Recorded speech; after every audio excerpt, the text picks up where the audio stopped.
Hey, JClay. Hey, Alicia. Welcome to Right Fucking now. Now. Hey, so I'm so honored to have you join me today. You are my first ever spiritual rapper I've had on the podcast. And honestly, the first ever spiritual rapper I've ever met. I feel so privileged to have been introduced to you by a mutual friend. Been digging on your music, hanging out on your social profiles. You've got a lot going on, and just super excited to have you here, learn about your journey and what you're working on and what's coming next. So, let's start at the beginning. How'd you get into become a spiritual rapper?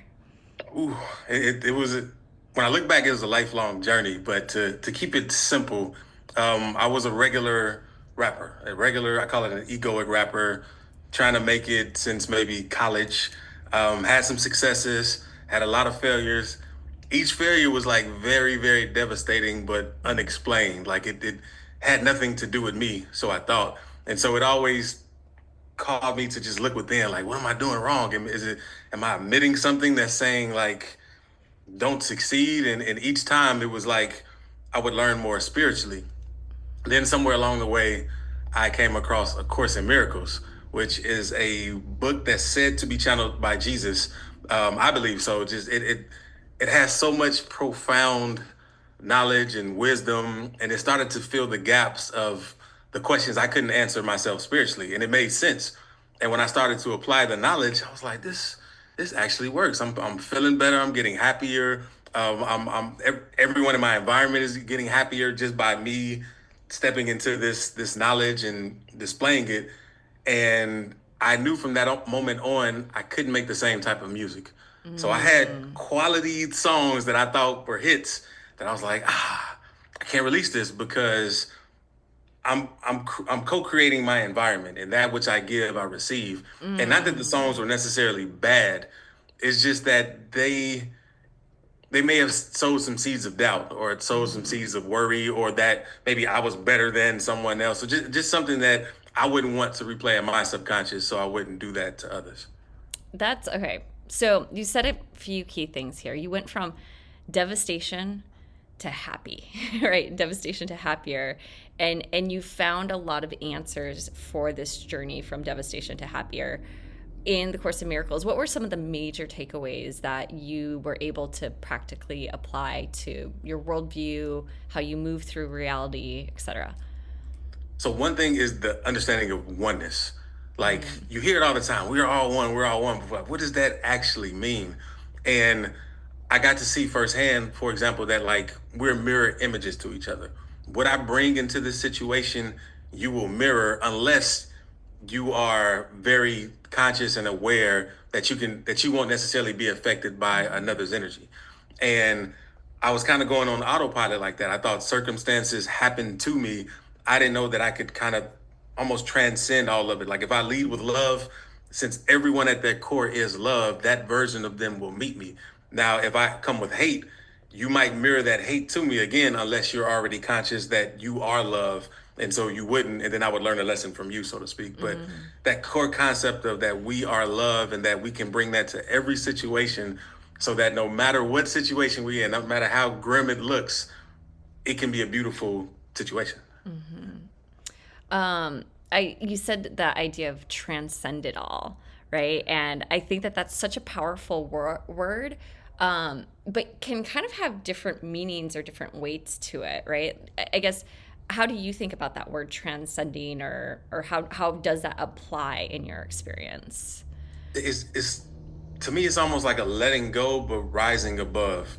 Mm. It's like if you're in the pool of water and once you let go, you just float to the top. Mm. So that's what it's like. You're in deep in the deep dark and you can hardly breathe. And, Mm. but you just know what? Just let me just let go because I'm struggling down here, trying to stay down here. And if I could just let go completely, I'll rise to the top. And there's a new world outside of this water that I didn't know where I can breathe freely. And so that the transcend, it's really letting go of who you think you are so you can step into who you truly are. That's great. That's great. I heard you in your when you're describing your past and being an egoic, rapper, right? That good Yeah. description. Um, and then realizing, and I always say for myself, like I know too much now, right? Like I know too much. I can't go back there, right? And then coming into this idea of being a spiritual rapper, I'm curious, like how has your music creation process changed, or what are you experiencing differently since evolving or expanding to this new type of music? I can't say that my process changed, but like what I bring through changes. Mm. So, because that's the one thing that I'm always amazed about creativity. Like it seems like it comes from you, but it doesn't. And so before, like let's say my topic was I'm trying to think of an egoic topic, like why I'm better than everyone else. Um, I'm gonna channel that, and that's gonna come through the music in one of the most profound ways ever. Like I'm giving that voice to the unconscious of this consciously. But when I channel we are all one, I see the God in you, I see the divinity in you. That comes out, that's given a voice. And so the even though the process is the same, the effect is different because one is again filled with love and light, Hmm. and another is filled with it's setting you up to be alone, to experience loneliness, to experience discomfort or distance from your fellow human. And it's important that your intention is Hmm. aligned with what you want. So again, Yeah. like my process has been the same as far as creating, it's just the outcome has been Hmm. totally different. The content and the outcome. Right. Yeah, and you had mentioned, right, this idea that like we're co-creating that reality, we're co-creating that experience, and so what you're putting out, right, that oneness, what you're getting back. And it's so interesting that you use the example of, in the egoic state, maybe an old thing was like I'm better than, right, and it literally creates the separation, right? Like it's so profound how these sentiments, these underlying energies or vibrations, like really can get amplified through something like music.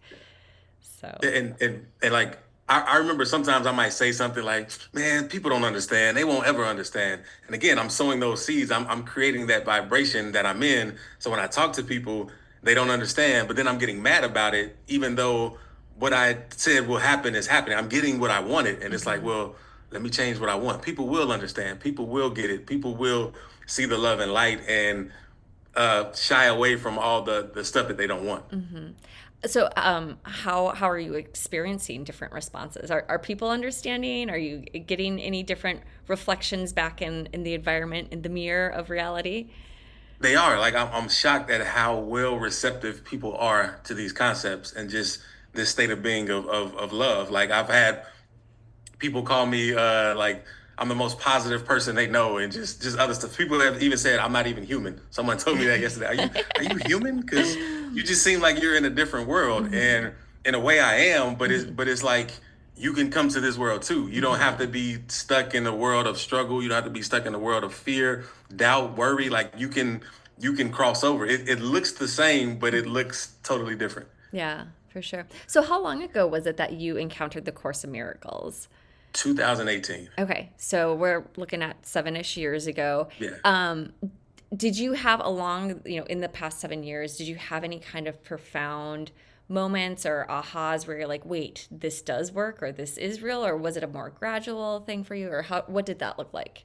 It was so many moments, and I'm still having moments about it. So one of the first was I was truly understanding the course. I was getting it. I was like, this makes sense. Oh, I'm bringing this energy to it. This is why I feel this way. And it talks a lot about forgiveness and doing the forgiveness work. And I was doing it. I was doing the lessons outlined in the course.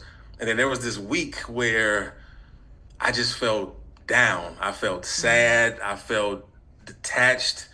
And then when I kind of reassessed it later, it was more like some guilt was coming to the surface of me realizing that the pain that I brought with me to this moment is the cause of me experiencing pain in this moment because I didn't let stuff go. I didn't leave stuff where it was in the past. I was realizing how I built myself up on it, and even fear. Like that was my identity. My identity was the pain that I carried as if it was a good thing. Like these are my war wounds. Like you don't know what I've been through. You don't understand any of this. Like I know me and people that are like this or that, this and that.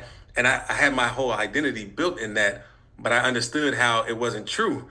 and I almost felt ashamed. I felt stupid for like I could have been happy all this time, and here I am just holding all these grudges and being mad for no reason. Mm-hmm. And I was just sad that whole week. But once that week was over, it was like everything was brighter, everything was more pleasant. Nothing physical changed, but again, everything changed. And I realized I was mourning myself. It was like I was mourning my ego in a sense.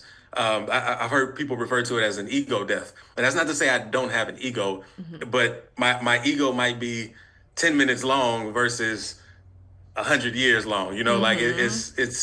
it's new because I'm being rooted more and more in the moment. Mm-hmm. No, and I love that. Like I oftentimes think of the ego as being this filter to the true to our true selves, right? And you were talking about that earlier, right? And so maybe it's not complete ego death, but maybe it's like for me, how I think about it is like ego lightening or something, right? Like the filter isn't as deep, as strong as and it's more permeable this way, right? And I can see through it a little bit more easy with greater frequencies. So yeah, no, that totally makes sense. And I I can definitely relate to that idea of once a learning or understanding has clicked for me, being like, all that time, all that time I was thinking about this, from that limited perspective, from the egoic perspective, through a lens of fear or hurt or whatever. And so I can definitely relate to that experience as my own, right? In terms of yeah, having that realization and then that kind of like, oh, dang it moment. So, Right. And something I like to say is like, instead of harping on, man, I should have did this earlier, I just say, you know what, from now on, this is going to be my mm, life. And then even with forgiveness, like it's funny how the ego pops up like, you can't forgive that. This person has to pay, this person has to suffer. But you're the one that's carrying the suffer that you want them to have, the suffering that you want them to have. mm-hmm. You're the one that's bringing that with you everywhere you go because you want to gift it to this person, which is crazy. Why would I carry this with me to give to somebody else? I don't want this, but I want to give it to this person because maybe they Hmm. I didn't agree with what they thought or said. Like I don't know. It's crazy when you put it into perspective, and once you just let it go and forgive, truly forgive, it becomes the most humbling and easiest and brightest thing that you could do. Mm-hmm. I've never heard it described in that way, in terms of like you're carrying this gift around that you want to, candidly a fucked up gift around that you want to give somebody, right? And it's like, I've heard the quote, holding a grudge is like drinking poison and hoping somebody else dies. But that's an interesting analogy of like you're carrying this like kind of heavy gift in quotes around that you want to get to the person, right? You want them to experience, but it's just weighing myself down if I'm the one carrying that. So, yeah, that's a really good. And I love this phrase. I want to go back to the other phrase that you had mentioned, for now on, right? That's such a great kind of softening way of, okay, up until this point, had this belief, I had this limitation, I had whatever, and instead of beating myself up, right, being excited about and looking forward to, like, from now on, I get to do it differently, right? I can see it differently. I can look at it differently. I can hold these people or these situations differently. So that's a really great little phrase to come back to. Maybe even a song title there. I don't know. Ooh. Yeah. Because I say it that often that it could be a song. Yeah. Yeah, there you go. So let's talk a little bit more about your music. What's happening on the music front? What have you been up to? Any particular pieces you're proud of, or anything that you're looking forward to? What's happening? Yeah, so I just released a single a couple months ago called "Humble Yourself." I'm very proud of that song. It was the first one I was able to speak like language authentically and Mm, bring it into a track. Yeah. wow, that's Um, awesome. Uh, at the end of this month, I'm releasing "This Is God," which is kind of like you're going from the "Why me" mentality to oh, this is happening for me. This is actually a good thing. It's not as bad as I think. And it's very upbeat, like it's very commercial sounding. And then the album is coming later this year. That is the next chapter in all of this that I'm excited about. Yeah. that's awesome. Okay, so you said the single "This Is God." We're in August right now. Is coming out Right. at the end of August 25. right? Yes, Okay, yes. The cool. 29th, to be exact. But Okay. you can pre-order it on my website and get it a week earlier. Okay, okay, awesome. Great. And we'll be sure to share your website and your socials in our show notes and whatnot so people Cool. know where Thank you. to access that. So tell me a little bit more about This Is God. You mentioned speaking light language in it, which is amazing, Well, beautiful. the light language was in humble Humble, okay, yourself. humble yourself. Yeah. Thank you for clarifying that. Tell me about that experience first, and then let's go to This Is God. So humble Okay. yourself. How did that one hit you? Like how any sort of particular inspiration behind that one for you? Yeah, just like understanding and living in this and realizing that, okay, if all is good and all is God, like even the bad situations aren't really bad. We're judging it through our current viewpoint. But when you look back, like, oh, that was the best thing that could have ever happened to me. It helped me understand this and that. So just knowing that everyone in front of you is of God. God placed you there personally, Hmm. or placed that person there personally into your life, no matter how they're showing up. And so it's like that's very humbling that whoever it is, like you would come to me right now and have this conversation. Like even in this conversation, it's very humbling, and it's like, how can I not see the God in you because you are sent by God? We are all a part of God. There's no Hmm. separation. And if you want to take the analogy of light, like if you look up at the sun, you can't really separate the rays of light. Like it's just all one Mm. blending. But Hmm. that's also what we are. But we choose to try to separate each other. And so it was just a profound realization of that. And it kind of came about when I was doing an activation. I was doing an Hmm. activation with Andona Melchizedek. I think that's her last name. And it's kind of like an activation to activate your DNA. We met and two others met for like 30 days straight, doing at least an hour of meditation. She would speak light language to us. I had one of the most profound dreams during that, which is another story as well. But when I came out of that, well, in the midst of that, I was still writing music, and I was like, "Ooh, I can finish Humble Yourself." I had never finished it. Whoa. Yeah, I rearranged some stuff, and then I put some light language in it. And I was like, "Yes, this is Wow. this is it." That gives So me buzzies. That I can feel how good that was, that yeah, process was. yeah, That's great. Okay, and then tell me a little bit about the inspiration behind This Is God. They kind of almost sound interwoven too, the humble yourself piece of it. And yeah. But yeah. it's different. So like Humble Yourself is very you're gonna feel almost transformed. You're gonna feel the love, the energy. Like it's Mhm. very it's deep in a sense.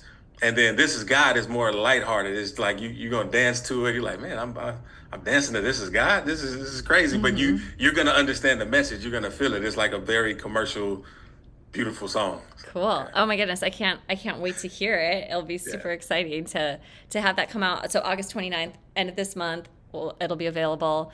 You're on streaming platforms? Yeah, all streaming platforms. So August 29th, all streaming, but August 22nd on JClay.org. So if you Okay. want to get it early, download the MP3 to own forever. Don't have to worry about Yay. streaming. You can just go to my website. Awesome. Yeah, Okay. August 22nd. Cool. We'll put those dates in the show notes as well, thanks. too. And then you said you have a whole album coming out later this year. Yes. Tell us a little bit about like what that process is like for you and any details that you want to share on that. Okay. So the title is It Just Feels Good. So Mm. it's about getting into the feeling. So a lot of the songs are about the feelings, but not all of them are super light and love. Like it starts off with getting you to understand why you should want it. Like it's kind of showing you like this is how you live, and are you sure you want to keep living like this, feeling like this? And then it progresses, and then it gets you into the this does feel nice, this does feel better, this does feel good. So it's a very laid back album. It's different than the first. Like the first is geared to take you from my first album, I Am Nobody, I Am Someone, is meant to take you from like whatever point you are to the highest of the high. Like you're Mm-hmm. gonna no matter if you're low, you're gonna get higher. If you're mid, you're gonna get higher. Like, Mm-hmm. and then this one is it's opening up more. Like it's helping you understand more where you are and why you're there, and really how to not be in it, or why how you could choose better, so to speak. I love that. Yeah. I think, words have a certain level of power, but music has a different level, at least for me, right? We're all sentient beings. We all have different things that we respond to. But for me, music can have that that more impactful kind of sentient experience, because it's not only the words, but it's the music, and how do they work together, and how do they create that message or the story or the narrative, and then being immersed in it, right? Being able to take action in it in terms of like dancing or just soaking up the sound. So that's cool. And that's the tough part too. Like I told you about, like some of my old music. There are old songs that I love that I won't allow myself to listen over and over again just because of the message of it. Because like you said, music is so powerful. You have an emotional connection to it. It's almost like you're affirming these things. You're visualizing what they're saying. You're in Yeah. a state of meditation. So all the tools that people use to transcend the state of mind are represented in music. So it's important that you listen to the type of music that you want to feed your mind, or you can be on guard. Not on guard, but you know what I mean. Like Yeah, yeah. I don't like to be Aware. on guard when listening. You're right. Yeah. Yeah. Be So aware. yeah, yeah, That's cool. Have you ever considered redoing any of those old songs, the ones that like have that good beat, but like maybe some different words, or is that a possibility? Or yeah. I have. I thought about it, but it was too hard. It was like the energy that it brought forth was still there, at least for me. yeah, And I couldn't separate the energy from the message, and it was like I'll just let it go. that no, that makes sense. That makes sense because that's the energy from which it was created. So it's kind of Right. still interwoven into that. Yeah, Yeah. that's a really good point. I have a few songs in my playlist that like it's like 95% there, right? There's this one called Happiness. And like the main chorus goes, happiness, you belong to me, happiness, right? And like it's very positive, Yeah. but then at a different point, like in kind of a bridge or something, he's saying, but I haven't found you. And I'm like, wait, no, I don't want that part. Like 95%, right? So in my head, or I sing it out loud, like I change the words to, and I already found you, right? Like, so like I like to play with that. I wish, who knows, maybe with AI nowadays we could take our songs that Yeah. are like almost there and tweak those few things that I do the same thing. I rewrite songs too in my head when I'm singing, yeah. especially like I love 90s R&B. They might say like my heart is empty without you. Like, no, I'm not saying any of that. My Yeah, heart is yeah. full always. Oh, I love that. I Yeah. love that. I'm going to borrow that too because I am a 90s music fan, all of it. So very cool. Well, hey, JClay, this has been super fun. I really like love having you on, bringing a new perspective to the podcast. I'm curious, before we wrap up, do you have any kind of closing thoughts or sentiments you want to leave people with? Yeah. One thing is just tap into your joy. Like let go, put down the fear, put down the doubt, put yourself in situations that you would enjoy and see where it leads you. Because when you lead with love, when you lead with joy, you can look at those mundane or lower situations from a higher vantage point, and then they're not that hard to deal with. They're actually become very easy to solve and deal with from that higher state. So that as much as you can keep yourself elevated, do it until that then becomes your natural state, because it is our natural state. Yeah. Transcending, right? Yeah. Transcending with love and joy. Ah, beautiful. Well, thank you so much for coming on. Would love to have you back in a couple months once the big album's ready to be released. And we'll definitely be looking for This Is God, August 22nd, jclay.org. So thank you so much. Thank you.